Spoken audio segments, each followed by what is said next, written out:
هونەرمەند محەممەد فەتاح خەڵاتی داهێنانی لە ناو 400 بەشدار بووی پێشبڕکێی هونەری شێوەکاری پێبەخشرا.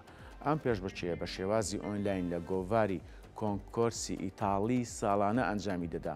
گۆڤارەکە لە سەرانسەری وڵات خوێنەری خۆی هەیە و مێژوێکی دیێرینی هەیە.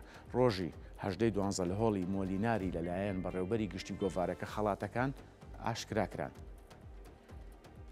بەسپاسەوە گۆڤاری کۆنکۆرس کە لە ئیتالیا دەرەچێ بە تایبەت لە شاری سالێرنۆ ئەم گۆڤارە خوێنەرێکی زۆری هەیە و مێژووی دێرینیشی هەیە تقریبان بۆ 100 ساڵە چێت.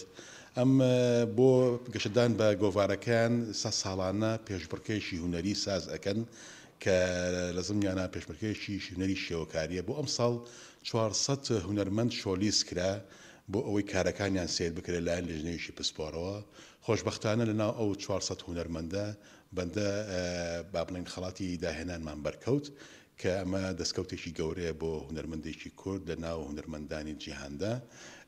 ئەم خەڵاتە لە ناو ئاپۆڕایەکی گەورەی جەماوەری و ڕخنەگران دابەشکرا لە شاری سالێرنۆ و پرۆفیسۆر بەڕێوەبەری گشتی ئەو گۆڤارە کە خانم ڕیتالۆپۆ ئەو خڵاتەکانی دابش کرد و من لێرەوە مەوێ سپاسی هونەرمەند و دکتۆر ئامال حەجار بکەم لە وڵاتی تونسەوە کە ئەو هۆی پەیوەندیکردنی من بوو بەوانەوە و لەڕێ ئەو خڵاتەکەم پێگەیشتووە.